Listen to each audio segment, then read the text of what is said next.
लगातार और आप देख रहे हैं डिबेट का सबसे प्रामाणिक और लोकतांत्रिक नंबर 1 शो दंगल। ये बिहार है साहब, यहाँ राजनीति जाति से भी पुरानी है और चालें शतरंज से भी तेज। कभी लालू की लालटेन जलती थी तो कभी नीतीश की सुशासन बाबू वाली टोपी, और जब कोई तीसरा उठता तो जनता कहती देखिए अब की हेरा फेरी कौन करता है। यहाँ सत्ता बदलती है लेकिन मुद्दे वही रहते हैं, यानी रोजगार, आरक्षण और अब नागरिकता। एनआरसी का जिन्न इस बार फिर से बोतल से बाहर निकला। ओवैसी के बयान से एनआरसी को हवा दे दी है और ऐसे में सबसे पहले पटना की गलियों से लेकर किशनगंज, अररिया तक फुसफुसाहट शुरू हो गई है। क्या नाम रहेगा वोटर लिस्ट में या नहीं? बिहार की राजनीति की खूबी यह है कि यहाँ हर वोट की कीमत और हर कागज की हैसियत नेता से पहले जनता समझती है। क्या वाकई चुनाव आयोग के मतदाता सूची का विशेष गहन पुनर्निरीक्षण के पीछे एनआरसी मकसद है, या फिर ओवैसी ने जानबूझकर बिहार चुनाव में इस मुद्दे को उछाला है? इससे किसका फायदा होगा और किसका नुकसान? जब जनता सवाल करती है तो सत्ता की दीवारें भी हिल जाती है, और इसलिए आज होगी इसी मुद्दे पर सबसे बड़ी बहस। लेकिन सबसे पहले देखिए हमारी ये खास रिपोर्ट। विश्लेषक के तौर पर हमारे साथ जुड़ चुके हैं, लेकिन उससे पहले आपको बताएं कि बिहार में वोटर वेरिफिकेशन का मुद्दा गरमाया हुआ है और बिहार में साल के आखिर में विधानसभा के चुनाव होने। आखिर क्यों वोटर वेरिफिकेशन का मुद्दा गरमाया, क्यों बिहार का सियासी तापमान चढ़ गया? हमारे संवाददाता रोहित सिंह ने बिहार के डिप्टी सीएम सम्राट चौधरी से इस पर एक्सक्लूसिव बातचीत की है। कुछ अंश सुनिए, उसके बाद चर्चा की करते हैं शुरुआत। हसन साहब, आपसे मैं ये समझना चाह रही हूँ कि वो सीधे तौर पर सम्राट चौधरी को अगर सुना जाए तो वो कह रहे हैं सत्यापन की प्रक्रिया, ये प्रक्रिया तो लगातार चलती रही है और इसको एनआरसी से क्यों जोड़कर देखा जा रहा है? हमारा सवाल इलेक्शन कमीशन से ये है कि किस डाटा के तहत इलेक्शन कमीशन ये बात कर रहा है? सब पार्टी मीटिंग को क्यों नहीं बुलाया? 2003 में जब आपने एसआईआर की बात की थी तो लोकसभा इलेक्शन 1 साल था और विधानसभा इलेक्शन 2 साल था। आप ऐसा क्या रात में उठ गए और 1 महीना में आप करना चाह रहे हैं? अभी अक्टूबर से जनवरी तक इलेक्शन इलेक्टोरल प्रोसेस फिर से नया नाम जुड़ा था, तो आप अपने ही डॉक्यूमेंट्स पर वैलिड नहीं है। जनवरी से अक्टूबर से जो जनवरी 25 तक हुआ वो क्या था? और इलीगल माइग्रेंट्स के आधार पर क्या 2024 में मोदी जी सरकार बनाए थे, या बांग्लादेश या पाकिस्तान या श्रीलंका के लोग मोदी जी को वोट दिए थे? इसी भारत का नागरिक दिया था। उसके बाद 7 करोड़ 90 लाख लोग हैं, तो 7 करोड़ 90 लाख लोग में 1 महीना में कैसे हो जाएगा? जब आप 2003 में किए थे तो उस वक्त तो 1 साल और 2 साल विधानसभा में था, लोकसभा में 1 साल था। उसके बाद आप 3 बार बूथ बीएलओ जाएगा, उसके बाद उसको आप ऐसा पावर दे दिए कि जनरल डायर वाला कि वो बस लिख देगा कि इनका सिटीजनशिप खत्म हो गया है। सीमांचल में बाढ़ का पलायन है, आप ही देखिए सबसे ज्यादा बाढ़ आता है। 38 साल पहले का डॉक्यूमेंट्स कौन लाके देगा? बाढ़ आता है, हॉस्पिटल में पानी घुस जाता है, गांव का गांव कट जाता है। आप ही बतलाइए, बिहार सरकार ने जो लैंड सर्वे किया उसमें वंशावली का बात कही थी, वो वंशावली को मुखिया को देना, हर जगह मुखिया अपोजिट खेमा है वो है। उसके बाद बिहार सरकार ने उस आदेश को बदल दिया, जब आपका रेवेन्यू मिनिस्टर ने बदल दिया, जो भाजपा के प्रदेश अध्यक्ष दिलीप जायसवाल जी, फिर बोला कि नहीं सेल्फ एफिडेविट दे दीजिए। उसके बाद आप बतलाइए कि 1987 से पहले कौन माँ बाप का देगा? उस वक्त बिहार में बर्थ सर्टिफिकेट मुश्किल से 2-3% लोग लिए थे, उसको भी अर्बन एरिया में, रूरल एरिया में तो नगन के बराबर है। उसके 2003 में भी मैं मुश्किल से 5 से 7% लोग बर्थ सर्टिफिकेट लिए हैं। आप बताइए, आप आधार कार्ड को वैलिड नहीं मान रहे हैं, आप एपिक कार्ड जो वोटर आईडी कार्ड खुद इलेक्शन कमीशन दे रहा है उसको आप वैलिड नहीं मान रहे हैं। लिटरेसी रेट बिहार का कितना नीचे है उसको आप समझ रहे नहीं, और ऑल पार्टी मीटिंग बुलाकर सभी स्टेक होल्डर से बात करते, उनको कॉन्फिडेंस में लेते। ये रात में उठ के सुबह में आप चमत्कार क्यों करना चाहिए? इलेक्शन कमीशन के साख पे ऐसे भी बट्टा लगा हुआ है। महाराष्ट्र में और हरियाणा के लोग लीडर अपोजिशन और लीडर अपोजिशन पार्टी मांग रही है आपसे, उसको आप दे रहे नहीं। और जो भी चीज कीजिएगा तो उसमें आप लैंड सर्वे में जब वापस ले लिए तो उसमें नहीं कर रहे हैं। और आप बतलाइए कि ये एनआरसी का मुद्दा लाना, क्या आपको लगता है कि ये नुकसान पहुंचाएगा, फायदा पहुंचाएगा? ये नुकसान और फायदे का सवाल इसलिए उठ जाता है कि कांग्रेस पार्टी ये कह रही है कि ये जो भी ओवैसी की पार्टी बोल रही है वो बीजेपी के कहने पर बोल रही है। ये एक सच्चाई है। अमित शाह जी ने कहा था, ये क्रोनोलॉजी समझिए, जब इमिग्रेशन की बात हुई थी, इलीगल माइग्रेंट की बात हुई थी, वो आसाम तक जुड़ा हुआ था। अब आप बिहार में ला रहे हैं, आप खुद समझिए, बीएलओ का ट्रेनिंग नहीं हुआ है। बीएलओ के बाद 2003 का अभी तक बूथ लिस्ट नहीं है। किसके पास बूथ वोटर लिस्ट, किस आदमी के पास 2003 का वोटर लिस्ट होगा? 38 साल पुराना डॉक्यूमेंट किसके पास होगा? तो ये सब जोड़ा जा रहा है परेशान करने के लिए। और आप कौन डीएम कौन होम सेक्रेटरी, किस एसपी ने रिपोर्ट दिया कि इनलीगल माइग्रेंट्स आ गए हैं, जिसके आधार पर 2024 के बाद 2025 में बिहार में इनलीगल माइग्रेंट्स आ गए 7 करोड़ 90 लाख नहीं सर, आंकड़े तो कहते हैं ना, अगर पिछले 30 सालों में देखें आप, जहां सीमांचल की बात बार बार कर रहे हैं, यहाँ किशनगंज, अररिया, कटिहार, पूर्णिया, यहाँ पर तो 40 से 70% तक की आबादी बढ़ चुकी है सर। कैसे? तो कुछ ना कुछ तो है ही ना, घुसपैठ के खिलाफ तो होना ही चाहिए ना सर। बांग्लादेशी थोड़ी वोट करके चला जाएगा। प्रदेश अध्यक्ष है मैम सुनिए, दिलीप जायसवाल आपके भाजपा के प्रदेश अध्यक्ष हैं। 58% मुस्लिम आबादी है, उन्हीं के वोट से वो एमएलसी बन रहे हैं और वहीं पर मेडिकल कॉलेज चला रहे हैं, जिसकी भी जांच की मांग प्रशांत किशोर जी कर रहे हैं और सब लोग कर रहे हैं कि वो एक ह्यूमैनिटी का कॉलेज को कैसे हड़प लिए, वहां पर वो कलर। ठीक है, यानी आपका सीधा आरोप, देखिए प्रदीप भंडारी साहब, विपक्ष जो है वो सीधे तौर पर यही आरोप लगा रहा है, चुनाव आयोग जो है वो बीजेपी के इशारे पर काम कर रहा है। 2003 में अगर 2 साल का समय लगता है तो अभी केवल 2 महीने में ये कैसे हो जाएगा, और क्या जरूरत थी अभी अचानक से कैसे याद आ गया 22 साल के बाद कैसे समीक्षा कराना है? ठीक है आदिल साहब, प्रदीप भंडारी। अर्पिता जी, 7 जनवरी 2023 के समय का मैं एक आपको ये आर्टिकल दिखा रहा हूं, जब असदुद्दीन ओवैसी का नाम तेलंगाना की वोटर लिस्ट में 2 अलग अलग जगह से आया था और उस वक्त असदुद्दीन ओवैसी ने इलेक्शन कमीशन से ये पिटीशन करी थी कि इलेक्शन कमीशन इलेक्टोरल रोल को रिवाइज करे और ये जो नाम उनका 2 जगह से आया है उसके पूछ रहा है कि आखिरकार ये 2 महीने में अचानक से कैसे हो जाए, जब पिछली बार इतना समय लगा 2003 में 2 साल का, तो ये 2 महीने में कैसा हो जाएगा? ये क्या ये आनंद फानंद में उठाया गया कदम है? क्या ये ऐसा लग रहा है बीजेपी को कि हम चुनाव नहीं जीत पा रहे इसलिए किसी तरीके के निर्देश दिए गए? रुकिए, दूसरा सवाल मेरा यहाँ पर आपसे ये भी है कि यहाँ बहुत सारे सवाल उठ रहे हैं कि भैया आधार को जोड़ने की बात होती है, आधार की इतनी वैल्यू बताई जाती है, इसमें आधार को मान ही नहीं रहे। मैं एक तीनों आपके सवाल का जवाब देता हूं। पहला आप पूछ रही है कि कैसे हो जाएगा, जो जाति का ये जो सेंसस की बात हो रही है, जिस सेंसस के अंदर जाति जो भी है वो भी पूछी जाएगी, जिसको लेके इतना घूम रहे थे। 140 करोड़ देशवासियों तक 6 महीने में पहुंचने का टारगेट है, मतलब प्रति डे 80 लाख वोटर, 80 लाख लोगों तक हम जब नेशनल सेंसस करेंगे तो पहुंचेंगे। इसको अगर आप नहीं एनआरसी कोई बैकडोर से नहीं ला रहे अर्पिता जी, ये तो हम सिर्फ सत्यार्पण कर रहे हैं। जब लेके आएंगे तो खुल के बोल के डंके की चोट पे लेके आएंगे, जैसे सीए लेके आया। बहुत सारे वो जो उदाहरण दे रहे हैं, महागठबंधन जीत गई जहां से हटाए गए वोटर लिस्ट से नाम, तो ऐसा तो नहीं कि नाम हटाने से हार जीत तय हो जाएगी या बीजेपी के ही फेवर में चला जाएगा? कैसे लगता है फिर आपको? अर्पिता जी, एक तो प्रदीप भंडारी जी ने जितनी बातें कही है ना, वो अपने ऊपर ही बैकफायर कर रहे हैं, अटैक कर रहे हैं, अपने ऊपर कर रहे हैं। 10 बार इन्होंने बोला घुसपैठिया बांग्लादेशी, घुसपैठिया बांग्लादेशी। बॉर्डर का काम आपके 11 साल से आपकी सरकार है, क्या आप घुसपैठियों को रोक नहीं पाए? बिहार में 2005 से आपकी सरकार है, आपके घुसपैठिया घुसे कैसे बिहार में जो आपकी सरकार है? तीसरा, आप कह रहे हो कि एक व्यक्ति के 2 वोटर आईडी कार्ड है। वोटर आईडी कार्ड आरजेडी बैठकर नहीं बनाती अपने घर पर, voter ID card election commission ही बनाता है। अगर मल्टीपल वोटर आईडी कार्ड बनता है तो इलेक्शन कमीशन पर सवाल उठना चाहिए, वोटर्स पे नहीं और ना ही अपोजिशन पर। तीसरा, फर्जी आधार कार्ड, अरे आपने बोला था 1 पर्सन 1 आइडेंटिटी, जब 1 पर्सन 1 आइडेंटिटी है तो 1 पर्सन के पास, घुसपैठियों के पास आधार कार्ड हो गया और बनाने का काम क्या हम बैठकर करते हैं? आधार कार्ड कौन बनाता है? आप ठीक है प्रदीप भंडारी, आपके पास सारा सिस्टम है, ठीक है जवाब खुद बनाते हैं, सारा अटैक खुद मत कर रहे हो और नाम सिर्फ अपोजिशन के लोग। ठीक है प्रदीप भंडारी,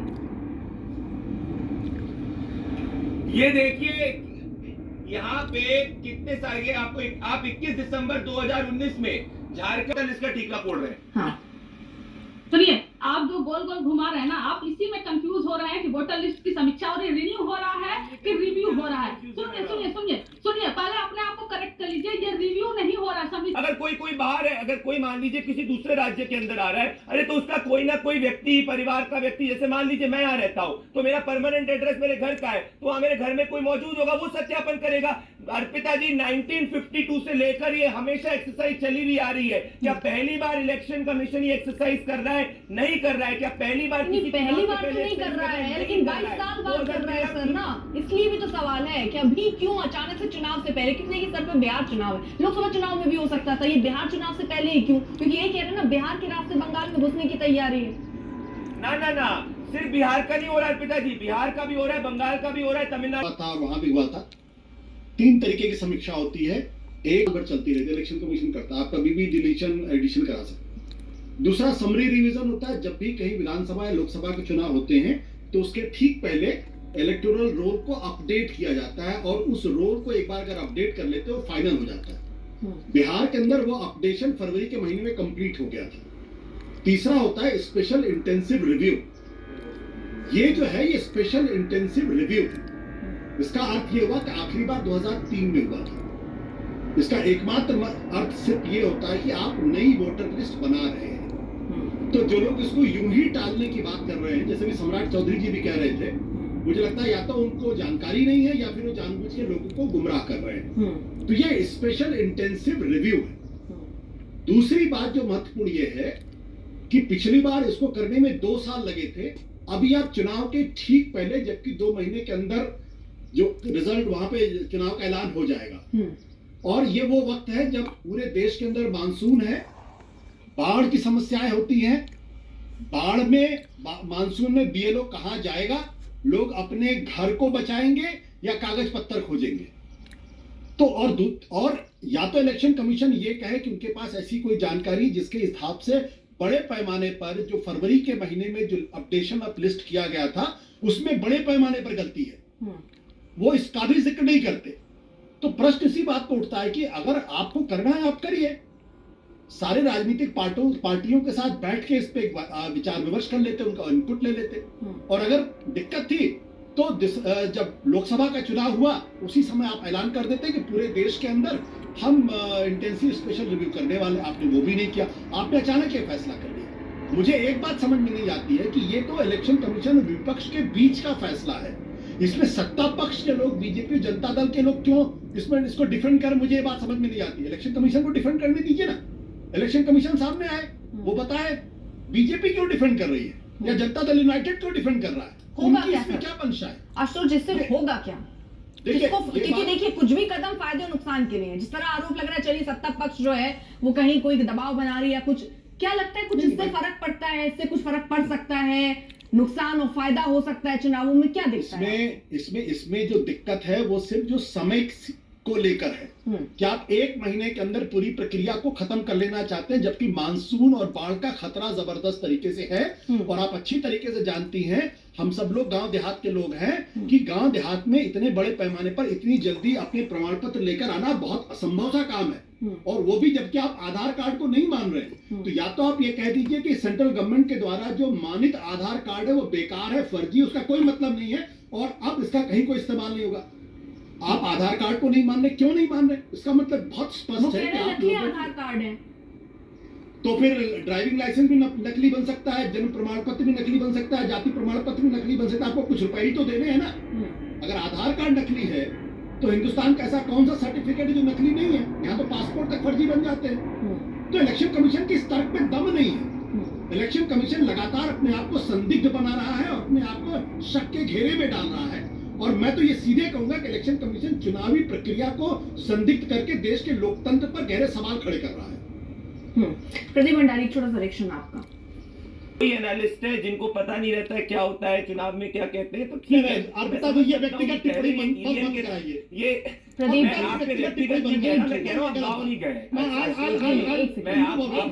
प्रदीप जी, आप किसी के ज्ञानी होने पे, किसी के आप कितना रिसर्च करके आए हैं, कहाँ गए हैं, नहीं गए, उससे आप क्या हासिल कर लेंगे? इस तरह व्यक्तिगत टिप्पणी मत कीजिए, किसी को पर्सनल अटैक मत करिए। आप उनके बारे में ये नहीं कह सकते हैं कि वो गए हैं कि नहीं गए हैं। आप अपनी बात रखिए निष्पक्ष तरीके से, आप अपनी बात मैं बताऊं, मैं इनके बारे में अगर कोई बॉम्बे एनालिसिस करेगा, नहीं, अब ये पर्सनल सर, ये आप दोनों की लड़ाई नहीं है ना, जो आप कर रहे हैं नियम नहीं सर, प्लीज सर, मैंने उनको बोल दिया सर, आशुतोष जी मैंने बोल दिया, नहीं बताना चाहता, मैंने बोल दिया सर, आप नहीं बताना चाहते तो प्लीज रुक जाइए। आशुतोष जी मैं नहीं चाहती एक पोल वो बोले, आप भी बोले, ऐसे करके सबकी बच्ची चर्चा सामने आ जाए। नहीं सर, एक सेकंड सर, चर्चा का जो विषय है प्लीज मैं आप रिक्वेस्ट करूंगी, आप दोनों प्लीज उसी पर रहें, चर्चा का जो। प्रदीप जी, यहाँ देखिए बड़े सवाल यही है कि बार बार जो डेप्यूटी सीएम है सर, वो ये बात क्यों कह रहे हैं? नहीं, मैं चर्चा में वापस लाती हूँ। आशुतोष जी मैंने उनको बोल दिया, प्लीज प्रदीप जी ख्याल रखिए। आप लोग एक बड़े पार्टी के प्रवक्ता हैं और इस तरह से किसी पर्सनल किसी को बुरा लगे इस तरह की बात मत कीजिए। प्रदीप जी ठीक है, नहीं अब उसको खींचना नहीं है और उसको नहीं खींचना है। प्रदीप जी सुनिए, प्रदीप जी सुनिए, ठीक है आशुतोष जी, ठीक है। प्रदीप जी, मेरा सवाल सर से समय बहुत सीमित होता है, दर्शक का समय भी बहुत कीमती होता है सर, इसलिए इधर उधर ना भटका के मुद्दे पर रह ले तो बेहतर है। अब जनता को ये समझ नहीं आ रहा कि 22 साल के बाद ये फैसला क्या, क्यों आखिरकार, और डेप्यूटी सीएम, अभी आपने सुना सम्राट चौधरी को, ये क्यों कह रहे हैं कि ये तो सिर्फ सत्यापन है, जब उसको प्रॉपर समीक्षा है, जैसा कह रहे हैं आशुतोष की नई वोटर लिस्ट बन रही है, क्या मकसद है, क्यों हो रहा है, जनता भी सोच रही है। और आप ये कह रहे हैं जो बाढ़ वाला एग्जाम्पल जो आप दे रहे थे जिसमें इतना बवाल हुआ, ये तो आप मानेंगे ना, बिहार से तो अभी आनी तस्वीर बाकी है, आने लगेंगे भी तस्वीरें, किस तरह से लोग अपना आशियाना उजड़ जाने पर इधर उधर भागते हुए नजर आ रहे हैं। सरकार उसको लेकर तो कुछ कर नहीं पाती है, और आप ये कह रहे हैं कि जब लोग बदल गए हैं, आप, मुझे ये नहीं समझ में आता कि राजनेता किस चश्मे से देखते हैं जहां पर जनता खुशहाल दिखती है, उन्हें कोई दिक्कत ही नहीं लगती, जनता तो घूम रही है, उसको कोई दिक्कत ही नहीं है। आप इस बात से कैसे डिनाई कर सकते हैं कि बिहार में बाढ़ की जो हम तस्वीरें दिखाते हैं सर, देखिएगा आज तक में लोगों की आशियाने उजड़ जाते हैं, 2 वक्त का खाना नहीं रख पाते हैं, वो पत्थर और ये अपना जाति प्रमाण पत्र और अपना आधार लेकर घूमेंगे सर, वो दिक्कत तो है ना सर। वाह अर्पिता जी, क्या लॉजिक है ये? जो चुनाव आयोग नक्सल प्रभावित क्षेत्रों तक चुनाव करा सकता है, क्या वो चुनाव आयोग की लोकता के कैपेबिलिटी पे हमको इतना भरोसा नहीं है कि वो दूर दराज गांव तक जा सकता है? कोसी प्रकरण के अंदर भी बाढ़ होती थी, जहां सबसे ज्यादा सीट भारतीय जनता पार्टी जीती है। मॉनसून का ये समय है, इसी समय क्यों किया गया? दूसरा सवाल, अभी फरवरी में ये पूरी प्रक्रिया जो अमूमन प्रक्रिया होती है वो पूरी हुई है, जो आशुतोष जी के पॉइंटर्स है मैं उन पर आपसे जवाब चाहती हूँ सर, वो प्रक्रिया पूरी हो गई, उसमें ये नहीं कहा कि कोई खामी पाई गई हो या कोई दिक्कत हो, आखिरकार फिर ये 22 साल बाद फैसला क्यों लिया, क्या ये थोड़ा सा समझ नहीं आ रहा है, इसको समझाइए आप। अर्पिता जी, 3 महीने पहले तक तो आशुतोष जी इस बात को डिफेंड कर रहे थे कि राहुल गांधी कह रहे हैं कि महाराष्ट्र की वोटर लिस्ट में गड़बड़ी है। 2 महीने पहले तक महाराष्ट्र के व्यक्तिगत नतीजे के बारे में आशुतोष जी और कांग्रेस पार्टी इस बात को डिफेंड कर रही थी और ये कह रही थी कि बीजेपी वालों को वोटर लिस्ट में गड़बड़ी है, वोटर लिस्ट में गड़बड़ी है। अब वोटर लिस्ट का रिवीजन हो रहा है, उसके अंदर भी इनको दिक्कत है। अब मुझे आप बताइए, पढ़िए पॉइंट नंबर 6, अगर किसी को भी लगता है कि ईओ द्वारा नाम हटाया गया है और उसके प्रति वो संतुष्ट नहीं है, तो वो इसके संबंध में पंजीकरण अधिकारी के संबंध में मजिस्ट्रेट को कंप्लेन कर सकता है। अगर उसको लगता है कि मजिस्ट्रेट भी गलत कर रहा है, तो सीओ इलेक्शन कमीशन को भी कंप्लेन कर सकता है। तो ऐसा तो है ही नहीं कि भाई कोई 1% हो रहा है। तो अगर कोई प्रक्रिया हो रही है जिसके अंदर 1.5 लाख से ज्यादा पॉलिटिकल पार्टी के लोग इन्वॉल्व है, जिसके अंदर 80,000 से ज्यादा बूथ लेवल आपके इस कार्यक्रम में सबसे ज्यादा प्रदीप भंडारी ने बोला कम से कम 20 मिनट। मुझे तो ये बात समझ में नहीं आ रही कि जो पक्ष इलेक्शन कमीशन को देना चाहिए, जो बात इलेक्शन कमीशन को कहना चाहिए, सर वो बुरा नहीं बोल रहे हैं, अगर आपने ज्यादा बोल दिया तो उसमें नाराजगी नहीं होनी चाहिए ना, ठीक है मान लीजिए कि हमने ज्यादा बोल दिया, क्या हो गया? मैं ये कह रहा हूँ कि इलेक्शन कमीशन को डिफेंड करना चाहिए, भारतीय जनता पार्टी को डिफेंड करें। मुझे इस बात को का स्पष्टीकरण होना है। दूसरी बात देखिए, इलेक्शन कमीशन जनवरी के महीने में शुरू कर देता, किसी को आपत्ति होती क्या? जब आप अपडेशन ऑफ लिस्ट कर रहे थे, आपने अपनी जो इलेक्टोरल रोल था उसको फरवरी के महीने में फ्रीज कर दिया।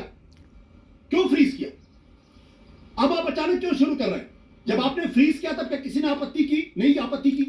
लोगों के नाम हटेंगे क्या किसी ने आपत्ति की? नहीं आपत्ति की। तो जब आपने लिस्ट फाइनल कर दी फरवरी के महीने में, अब आप अचानक क्यों कर रहे हैं, और वो भी बाढ़ के महीने में? तो भारतीय जनता पार्टी को तो इस पर बाकायदा इलेक्शन कमीशन से सवाल पूछना चाहिए, और अभिषेक जी को सवाल पूछना चाहिए, जनता दल यूनाइटेड को भी सवाल पूछना चाहिए, क्योंकि जो बिहार का जो सबसे गरीब आदमी है, जो बेचारा पुलिस के पास नहीं जा सकता, जो बेचारा लिख नहीं सकता, आप उससे उम्मीद करते हो कंप्लेन करेगा और उसके बाद वो चिट्ठी वहां पहुंचेगी और उसका अलर्ट और उसका जवाब दिया जाएगा। ठीक है। अरे हिंदुस्तान का गरीब आदमी पुलिस थाने नहीं जा सकता हमारे डर के, क्या कंप्लेन की बात कर रहे हैं आप? तो बीजेपी को तो बाकायदा इलेक्शन कमीशन के इस फैसले पर बड़े सवाल खड़े करने चाहिए। ठीक है प्रदीप, और उसके बाद फिर आदिल साहब कुछ कहना चाह रहे हैं। प्रदीप के बाद आदिल साहब। हाँ, मैं बताता हूं कि हम क्यों कर रहे हैं। क्योंकि जब ये जुडिशरी पे हमला करते हैं तब जाके पूछते हैं कि भारतीय जनता पार्टी जुडिशरी की इंडिपेंडेंस की बात क्यों कर रही है। जब ये चुनाव आयोग की इंडिपेंडेंस की बात उठाते हैं तो पूछते हैं कि भाई क्यों इंडिपेंडेंस, क्योंकि इनका अटैक लोकतंत्र पे है, इनकी प्रवृत्ति। ये राज क्या है ये तो पता होना चाहिए ना देश को। आप क्यों आपको तो मैंने बार कहा कि आप लोग भारतीय जनता पार्टी को इलेक्शन कमीशन के फैसले पर सवाल खड़े करने चाहिए, क्योंकि उनका वोटर डैमेज होता है इससे। मैं कह रहा हूँ प्रदीप भंडारी जी, आपको इलेक्शन कमीशन के इस फैसले पर सवाल खड़े करने चाहिए। आपको तो मजबूती के साथ सवाल खड़े करने ये चाहिए। फैसले में जो हमेशा से होता हुआ आ रहा है। नहीं हमेशा से नहीं होता रहा है। आप क्यों इलेक्शन कमीशन को डिफेंड कर रहे हैं? ठीक है मैं फिर कहता हूँ भारतीय जनता पार्टी ठीक है। जनता दल यूनाइटेड क्यों डिफेंड कर रही है बार-बार? हाँ। T24 के अंदर ठीक है, दोनों लोगों को मैं रोक रही हूँ, दोनों लोगों को रोक रही हूँ, क्योंकि इसको दम जलेबी की तरह गोल गोल घुमाया जा रहा है। आदिल साहब, एक छोटा सा, आप बहुत देर से बोलना चाह रही, छोटा सा जवाब मैं आपसे ले लेती हूँ सर। हाँ, मैम पूरी दुनिया जानती है कि चीफ जस्टिस ऑफ इंडिया को भाजपा ने हटाया है। पूरी दुनिया अपने सहयोगी मंत्रिमंडल में ले आए। शक तो इन पर होगा ही इलेक्शन कमीशन के क्रेडिबिलिटी पे। 90 से पहले जनरल कैटेगरी के लोग या ओबीसी कैटेगरी के लोग, किसने कास्ट सर्टिफिकेट बनाया, बिहार का गवर्नमेंट में नौकरी कितना है, लिटरेसी रेट कितना है, पेंशन कार्ड कितनी बड़ी आबादी बनाई है। आप एपिक कार्ड को नहीं मान रहे जो वोटर आईडी कार्ड है, आप आधार कार्ड को नहीं मांग रहे हैं। और किस डीएम ने इलीगल माइग्रेंट का रिपोर्ट दिया, किस होम सेक्रेटरी ने दिया। अब ऑल पार्टी मीटिंग में क्यों नहीं ये डिस्कस किया। और जब 2003 में हुआ था तो लोकसभा इलेक्शन को 1 साल था और विधानसभा को 2 साल था। ऐसी क्या छटपट्टी लगे कि 1 महीना में सब कुछ करना चाहते हैं। आप जानते हैं बिहार में बाढ़ इलाका है, बिहार के 38 साल पुराना डॉक्यूमेंट्स कौन रखेगा, आप ही बताइए। सुनिए आदिल साहब, अगर ऐसा होता है, क्योंकि मैं आपको आंकड़ा बता रही हूँ ना सर, बदहाली कौन है। 40 से 70% अल्पसंख्यक, सुनिए ना सर, बढ़े हैं। क्या आप इस बात का स्वागत करेंगे? एक सेकेंड आदिल साहब सुन तो लीजिए, सवाल सुन लीजिए ना। आपके इस बात का स्वागत करेंगे कि जो बांग्लादेशी रोहिंग्या आकर यहाँ बस गए हैं या नकली आधार कार्ड बना लिया और आके यहाँ पर चुनाव पर वोट कर जाते हैं, उनको तो हटा देना चाहिए ना, उन्हें तो सरकार को निकाल देना चाहिए, उसको तो चुनाव आयोग को हटा देना चाहिए लिस्ट में से। मैम सुनिए, पूरी दुनिया महाराष्ट्र के इलेक्शन पे क्रेडिबिलिटी है। और प्रदीप भंडारी ने कहा कि 2015 का चुनाव फर्जी हुआ था तो नीतीश कुमार मुख्यमंत्री बने थे। क्या इनके जो अलायंस पार्टनर अभी के मुख्यमंत्री फर्जी वोट से 2014 वापस से गलत इन्होंने कहा आदिल साहब, मैं समझ रही हूँ जो पर्चे में आप लिख कर आएंगे उसमें एक पैरा बचा होगा, आप उसको पढ़ना चाह रहे हैं, मत कीजिए। मेरा सवाल क्या था उस पर जरा जवाब दे दीजिए। आदिल साहब रुकिए तो, अरे रुकिए सर।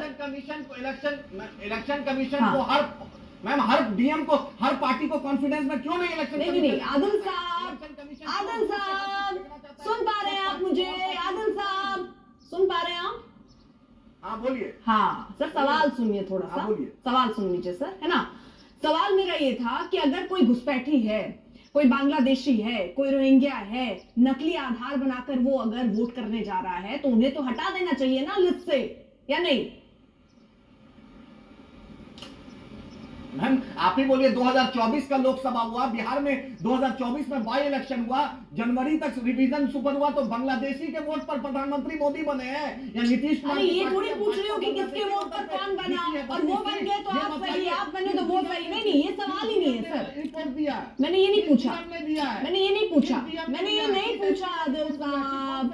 अरे सुनिए, किस आधार पर ये, अरे रुकिए आदिल साहब, आप ही बताइए। आदिल साहब भाई साहब सुन लो, आदिल साहब सुन लो, 1 मिनट आप, 1 मिनट को वैलिड क्यों नहीं मान रहे हैं? तो 1 मिनट आप, 1 मिनट को वैलिड। तो फिर से सवाल दोहरा दूं, शायद आप समझ नहीं पा रहे हैं। मैं थोड़ा धीरे धीरे बोलूं, शायद आप समझ पाए मैं क्या पूछ रही हूँ। धीरे पूछूं सर, पूछूं, सुन रहे हैं आप? हाँ हाँ, ध्यान से सुनिएगा और मेरे सवाल का जवाब दीजिएगा। अगर आधार कार्ड नकली बनाकर घुसपैठिए वोट कर रहे हैं तो उनको हटाना चाहिए या नहीं हटाना चाहिए? मैम आशुतोष जी ने बहुत साफ कहा, पासपोर्ट बर्थ, ऐसा कोई चीज भारत में नहीं है जो नहीं बन सकता। आशुतोष जी आप ही बताइए, आज गांधी मैदान में संविधान के खिलाफ इतनी बड़ी संविधान विरोधी सरकार, एक छोटा सा मेरा सवाल ये है ही नहीं। ठीक है, मैं मान रही हूँ उनकी गलती है, घुसपैठ राजा कैसे कर ले रहे हैं, मान लेती हूँ सरकारों की गलती। आधार नकली कैसे बन रहे हैं, सवाल बड़ा है सर। घुसपैठी कैसे आ जा रहे हैं, बड़ा सवाल है। लेकिन मैं आपसे सवाल क्या पूछ रही हूँ, आपकी पार्टी से सवाल क्या पूछ रही हूँ कि अगर कोई घुसपैठी रोहिंग्या या बांग्लादेशी आकर यहाँ पर नकली आधार बनाकर वोट कर रहा है तो उसे हटाना चाहिए, उसको निकाल से फेंकना चाहिए कि नहीं फेंकना चाहिए, ये बताइए आप। मैम सुनिए, अगर जो भी नकली गलत बनाया उसको हटाना चाहिए, लेकिन अमित शाह जी से पूछा हो उसके बारे में कभी कोई, चाहे गलत भी हो लेकिन गलत नहीं बोलना है भाई, यही राजनीति। वक्त ब्रेक का है, देखते रहिए। Presented by